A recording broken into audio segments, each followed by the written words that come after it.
What's going on, everyone? Sports Snippets here. Dennis Sullivan, how in the world are you doing on a late night Saturday? Talking a little college football with you again. This is awesome. This has been a great season for college football. Really been enjoying it myself, so much so I've decided to do kind of a late night Saturday type update thing for you here on YouTube. If you do like the content, this particular video, go ahead, hit that thumbs up. That'll be awesome. And feel free to subscribe to my channel, Sports Snippets with Dennis Sullivan. That would be awesome.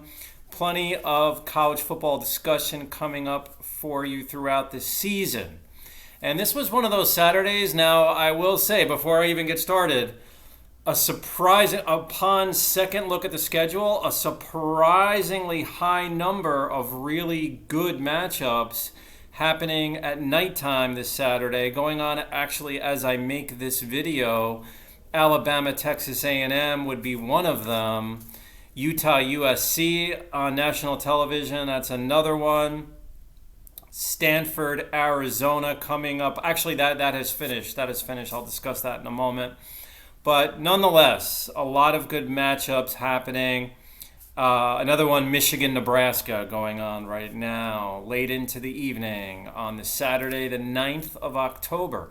So, guys, the big story, the big matchup, the big game of this Saturday, without question, was Penn State going into Iowa to take on the Iowa Hawkeyes. This was number 4, Penn State, at number 3, Iowa. It's about as good as it can get. Iowa with the fancy Pittsburgh Steeler-looking uniforms. You know, I've seen this before. I'm like, obviously over the years, and I'm going, you know, at first glimpse, you think you're watching the Pittsburgh Steelers. But anyway, the crowd was extremely fired up, as they should be, for the Iowa Hawkeyes, and they pull out the late game victory. 23-20 would come from behind in the second half. Quarterback Spencer Petras, whose numbers were very mediocre when all's said and done, but I tell you what, this guy hung in there and made some big throws when his team needed it the most. He would finish 17 of 31, 195 yards, 2 touchdowns, and an interception. But I tell you what, he came through when his team needed him the most. This game, and I saw chunks of it. Did I watch it from beginning to end? No. Saturdays for me are kind of like a multitask day. Like, I'm doing a little bit of everything. I'm catching up on bills. I got football on, which I'm watching, but I have times of the day. It's just kind of almost plays like radio type of effect for me. I have it on in the background. And at first, Spencer Petras was not completing his passes. Like, he started off something like 1 out of 9. Iowa had a lot of trouble on the offensive side of the ball to start. And Penn State as well had trouble here and there throughout the game offensively as well. Both teams, it was kind of interesting, because both teams were very well prepared and played very, very well defensively, particularly the secondary of each team. You saw some very good pass defense in this game. So it made it interesting, and then just big plays down the stretch. I mean, you had a couple of nice... it was just like a couple of big pass plays for Iowa kind of made the difference, I guess you could say, but it really was a wide open game. Either team could have won this one. Again, Iowa with a big 3-point win at home. Other action, number 5, Cincinnati, who should now move into the top 4 with the Penn State loss. I am not expecting Oklahoma to leapfrog Cincinnati. I think they each move up a spot. Cincinnati absolutely dismantles Temple 52-3. They continue to roll. Coastal Carolina, who's kind of like the junior Cincinnati, the team that they play the kind of, I don't want to say softer schedule. They just play in that in a division, where their schedule really isn't going to be exactly an SEC type of deal or a Pac-12 or Big 12 type of deal. But nonetheless, Coastal Carolina has come on really strong these last few years. They kind of came out of nowhere last year. They remain undefeated, number 15th in the country going into this game against Arkansas State. They win going away 52-20. Michigan State having a nice season at number 11 going into this Saturday with a convincing 31-13 victory over Rutgers. So it's a nice win there. Ohio State, do you think they're trying to get the attention of the voters, of those that vote for the rankings in your college football top 10, top 20, etc., etc., coming into today ranked 7th, run up 66 points on Maryland, 66-17. I did not watch that game, so I can't honestly say if they poured it on intentionally, but I do know this, guys. 66 points is a lot of points. That I can tell you. And they win handily against unranked Maryland. Michigan, Nebraska, as discussed, going on right now. Alabama, Texas A&M. Playing that game at Texas A&M, going on right now. As mentioned beginning of this video, very underrated Saturday for nighttime football. Number 2, Georgia. And that's a good Auburn team. They go into Auburn, they win 28-10. They will definitely hold on at least to that second ranking with the victory. Is it just me, or does Auburn clearly have arguably the most difficult schedule in the country every year? It's almost like if they go 8-3, they should be in the top 10. And I'm not even kidding about that. Because you got to play Alabama every year, number 1, and then you got your SEC schedule tacked on to that. Because when your arch rival's Alabama, I mean, good luck with that whole formula right there. But Auburn's a good team. They just ran up against the wrong team in the powerhouse Georgia Bulldogs.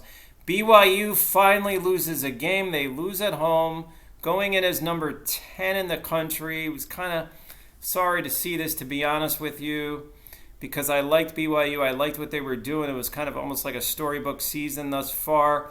Boise State pulls out the victory 26-17 against BYU, as mentioned. So, guys, moving on, last few games, as mentioned, Utah USC, that's going on right now. Coming up at about 10:30 start Eastern on this Saturday night. So as I make this video, it's about coming up on 9:45 Eastern as I put this together. So coming up soon, within the hour, UCLA, 3-2, go into Arizona to take on the so far winless University of Arizona. So it's 3-2 at 0-4. That starts at 10:30 Eastern. Gotta love the late night games, guys. Gotta love that. Arizona State. Nice season for the Sun Devils. Come into this Saturday as a top 25 team. And I like what they're doing at Arizona State with a convincing 28-10 home victory over Stanford, who we all saw what they, perhaps a letdown for Stanford after beating Oregon with one of the big upsets of the season. I tell you what, I've said it once, I'll say it again. That out west, that Pac-12 is as competitive as it gets. They just battle each other every single week, and they're so evenly matched.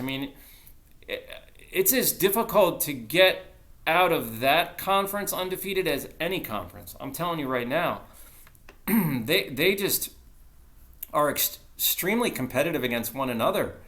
And you see upsets after upsets in that conference. Last but not least, arguably the second biggest game in a sense. Texas A&M, Alabama is a big one too. Your 3 big games this weekend, Texas A&M, Alabama. The big one, though, was, and as already concluded, as mentioned, Penn State at Iowa.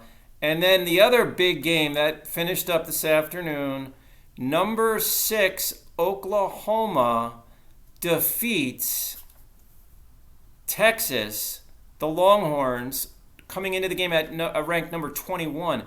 103 points were scored. Oklahoma with a 55-48 victory over the Texas Longhorns. Texas had a 38-20 lead at the half. Texas scored 38 points by halftime.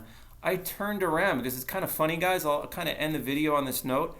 Lately, I kind of catch up with sleep and stuff sometimes on Saturday after a long week of work, regular day job.